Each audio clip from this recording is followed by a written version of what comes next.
ಪ್ರೀತಿಯ ಮಿತ್ರರಿಗೆ ಮಧುಮಾಲಾ ಧ್ವನಿಸಿರಿ ಯೂಟ್ಯೂಬ್ ಚಾನಲ್ಗೆ ಆತ್ಮೀಯ ಸ್ವಾಗತ. ಕ್ಷಮೆಯ ಧರಿತ್ರಿ ಸಂಚಿಕೆ 69. ಕೊನೆಗೂ ಕ್ಷಮ ತನ್ನ ಮದುವೆಗೆ ಒಪ್ಪಿಗೆ ಸೂಚಿಸಿದ್ದಳು.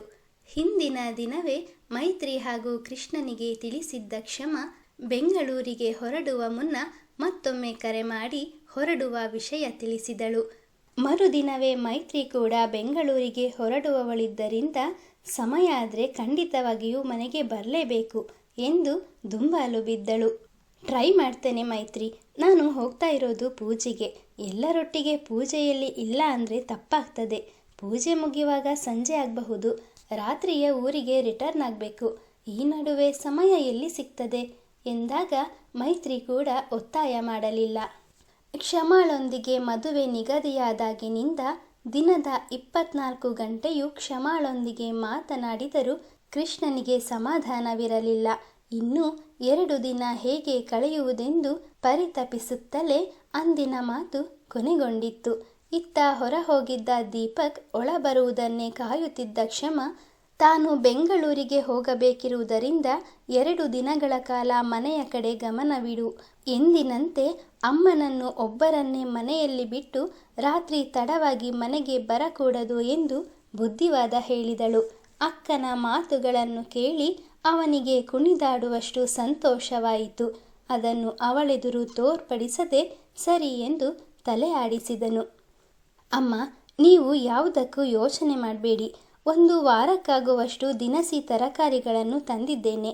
ಮತ್ತು ಎಂತಾದರೂ ಬೇಕಾದರೆ ನಿಮ್ಮ ಪರ್ಸಿನಲ್ಲಿ ಸ್ವಲ್ಪ ಹಣ ಇಟ್ಟಿದ್ದೇನೆ, ಬಳಸಿಕೊಳ್ಳಿ ಎಂದು ಬ್ಯಾಗಿನಿಂದ ಪುಟ್ಟದಾದ ಮೊಬೈಲ್ ತೆಗೆದು ಅಮ್ಮನ ಕೈಗಿಡುತ್ತಾ, ಅಮ್ಮ, ಈ ಹಿಂದೆ ನಿಮಗೊಂದು ಹೊಸ ಮೊಬೈಲ್ ಕೊಡಿಸ್ತೇನೆ ಅಂದಾಗಲೆಲ್ಲ ಬೇಡ ಅಂತ ಹೇಳ್ತಿದ್ರಿ.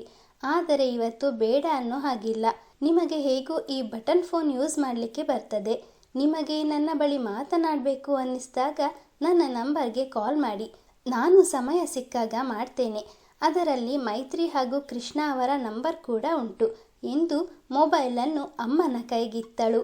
1-2 ದಿನದ ಮಟ್ಟಿಗೆ ಮನೆಯಿಂದ ಹೊರ ಹೋಗುವಾಗಲೂ ಎಷ್ಟೊಂದು ಜವಾಬ್ದಾರಿ ನಿಭಾಯಿಸಿ ಹೋಗ್ತೀಯ ಮಗಳೇ. ನೀನು ತುಂಬ ಜಾಣೆ.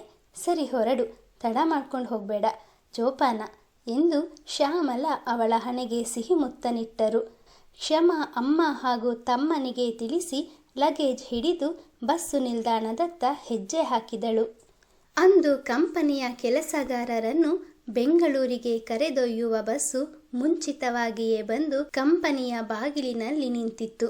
ಕೆಲಸಗಾರರಿಗೆಲ್ಲ ಇಡೀ ದಿನ ಸಾಮೂಹಿಕವಾಗಿ ರಜೆ ನೀಡಿದ್ದರಿಂದ ಎಲ್ಲರೂ ತಯಾರಾಗಿ ಒಬ್ಬೊಬ್ಬರೇ ಕಂಪನಿಯತ್ತ ಆಗಮಿಸುತ್ತಿದ್ದರು. ಅಲ್ಲಲ್ಲಿ ನೇರಳೆ ಬಣ್ಣದ ದಾರದಿಂದ ಕುಸುರಿ ಮಾಡಿದ್ದ ತೆಳು ಹಳದಿ ಬಣ್ಣದ ಚೂಡಿದಾರದಲ್ಲಿ ಕ್ಷಮ ಬಹಳ ಸುಂದರವಾಗಿ ಕಾಣುತ್ತಿದ್ದಳು. ಪೂಜೆಗೆ ಧರಿಸಲು ಅವಳ ಬಳಿ ದುಬಾರಿ ಬೆಲೆಯ ಸೀರೆ ಯಾವುದೂ ಇರಲಿಲ್ಲವಾದ್ದರಿಂದ ಶ್ಯಾಮಲ ಗಂಡು ಮಗು ಹೆತ್ತಳೆಂಬ ಸಂತೋಷಕ್ಕೆ ರಾಯರು ಕೊಡಿಸಿದ್ದ ಹಸಿರು ಹಾಗೂ ಚಿನ್ನದ ಬಣ್ಣದ ಮಿಶ್ರಿತ ಬೆಲೆ ಬಾಳುವ ಸೀರೆಯನ್ನು ನೀಡಿದ್ದರು.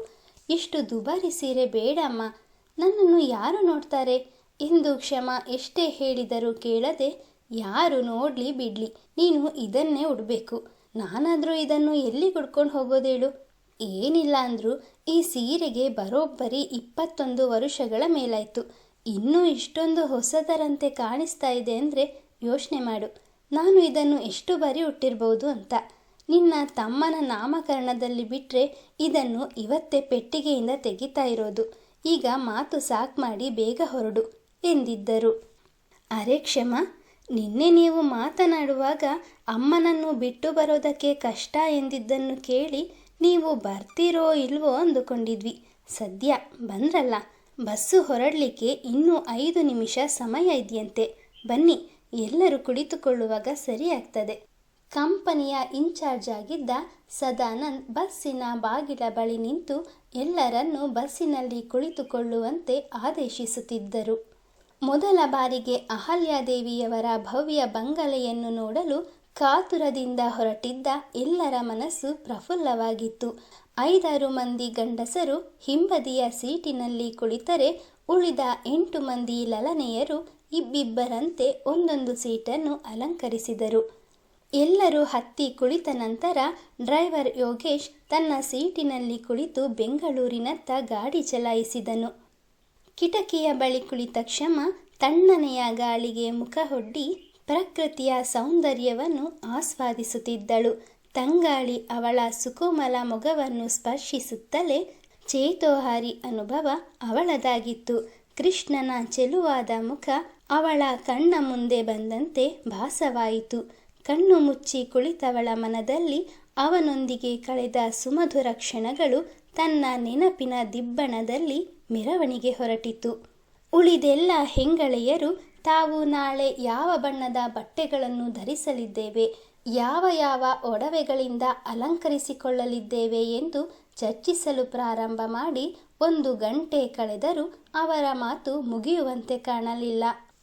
ಹಲೋ, ಹೆಂಗಸರು ಅಲಂಕಾರ ಮಾಡಿಕೊಳ್ಳೋದ್ರಲ್ಲಿ ಮಾತ್ರ ನಿಧಾನ, ಅದಕ್ಕಾಗಿ ಇಷ್ಟೊಂದು ಸಮಯ ವ್ಯರ್ಥ ಮಾಡ್ತಾ ಇದ್ದೀರಾ ಅಂದ್ಕೊಂಡಿದ್ವಿ. ಆದರೆ ಇಲ್ಲಿ ನೋಡಿದರೆ ನಿಮ್ಮ ಅಲಂಕಾರದ ಚರ್ಚೆ ಮುಗಿಯೋ ಹಾಗೆ ಕಾಣ್ತಾ ಇಲ್ಲ. ನಮಗೂ ಬಸ್ಸು ಹೊರಟಾಗಿಂದ ಇದನ್ನೇ ಕೇಳಿ ಕೇಳಿ ಕಿವಿ ತೂತು ಬಿದ್ದಿವೆ. ನಿಮಗೆ ಕೈ ಮುಗಿತೀವಿ, ದಯವಿಟ್ಟು ಈ ಮಾತುಗಳನ್ನು ಸಾಕು ಮಾಡಿ ಎನ್ನುತ್ತಾ ಬಡಪಾಯಿ ಗಂಡಸರು ಹೆಂಗಸರ ಮಾತುಗಳನ್ನು ಕೇಳಲಾಗದೆ ಕೈ ಮುಗಿದರು. ಅವರ ಮಾತುಗಳು ಕೆಲವರಿಗೆ ನಗು ತರಿಸಿದರೆ ಮತ್ತು ಕೆಲವರನ್ನು ಕೋಪಗೊಳ್ಳುವಂತೆ ಮಾಡಿತ್ತು. ಅವರು ಮತ್ತೇನೋ ಮಾತನಾಡಿ ಬಸ್ಸಿನೊಳಗೆ ಕುರುಕ್ಷೇತ್ರ ಯುದ್ಧ ಪ್ರಾರಂಭವಾಗುವ ಮುನ್ನವೇ ಗಣೇಶ್ ಡ್ರೈವರ್ನ ಬಳಿ ತೆರಳಿ ಯಾವುದಾದ್ರೂ ಒಳ್ಳೆಯ ಕನ್ನಡ ಹಾಡು ಇದ್ರೆ ಹಾಕಿ ಎಂದನು. ಅವನು ಹಾಡು ಎನ್ನುತ್ತಿದ್ದಂತೆ ಕುಳಿತಲ್ಲಿಂದ ಎದ್ದು ನಿಂತ ಆಶಾ, ಅಯ್ಯೋ, ಸೂಪರ್ ಗಾಯಕಿ ನಮ್ಮ ಜೊತೆಯೇ ಇರುವಾಗ ಯಾಕೆ ಯೋಚನೆ ಮಾಡೋದು ಎಂದಳು. ಸೂಪರ್ ಸಿಂಗರಾ? ಯಾರಪ್ಪ ಅದು? ಆಶಾ, ನೀವು ಹಾಡೋದನ್ನು ನಾನು ಬಹಳ ಸಲ ಕೇಳಿದ್ದೇನೆ. ದಯವಿಟ್ಟು ನಮಗೆ ಟಾರ್ಚರ್ ಕೊಡಬೇಡಿ.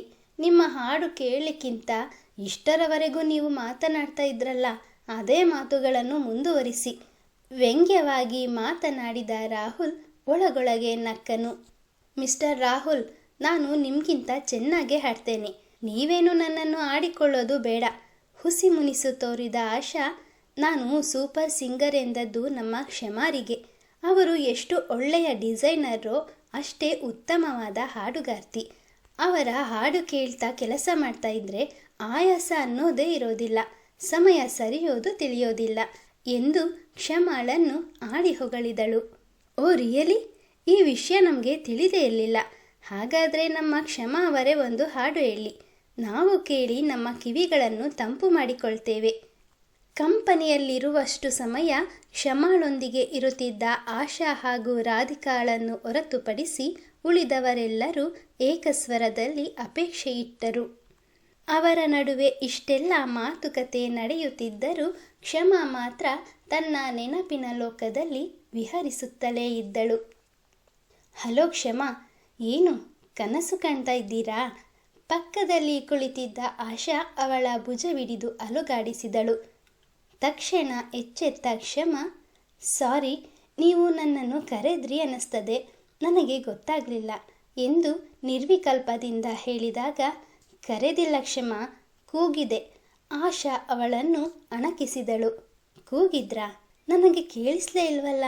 ಕ್ಷಮಾ ತಲೆ ಎತ್ತಿ ಸುತ್ತಲೂ ಕಣ್ಣಾಯಿಸಿದಳು. ಡ್ರೈವರ್ನನ್ನು ಹೊರತುಪಡಿಸಿ ಬಸ್ಸಿನಲ್ಲಿ ಇದ್ದವರೆಲ್ಲರೂ ತನ್ನನ್ನೇ ದಿಟ್ಟಿಸುತ್ತಿರುವುದನ್ನು ಕಂಡು ಒಮ್ಮೆಲೆ ಆಶ್ಚರ್ಯಕ್ಕೊಳಗಾದಳು.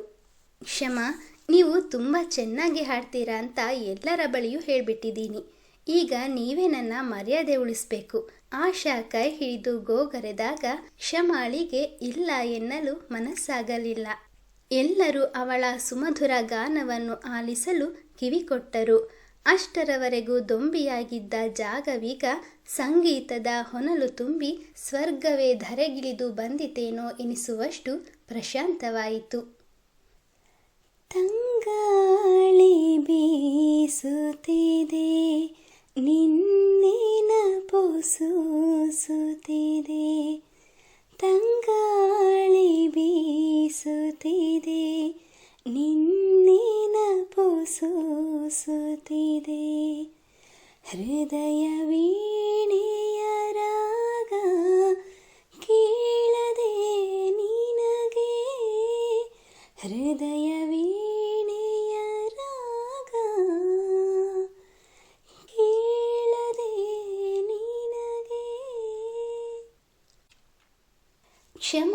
ಹಾಡನ್ನು ನಿಲ್ಲಿಸುತ್ತಿದ್ದಂತೆ ಶ್ರೋತೃಗಳೆಲ್ಲರೂ ಚಪ್ಪಾಳೆಯ ಸುರಿಮಳೆಗೈದರು. ಕ್ಷಮ, ಇಷ್ಟು ದಿನದಿಂದ ನಮ್ಮೊಟ್ಟಿಗೆ ಇದ್ದರೂ ನಿಮ್ಮಲ್ಲಿ ಈ ರೀತಿ ಒಂದು ಟ್ಯಾಲೆಂಟ್ ಉಂಟು ಅಂತ ಗೊತ್ತೇ ಆಗಲಿಲ್ಲ.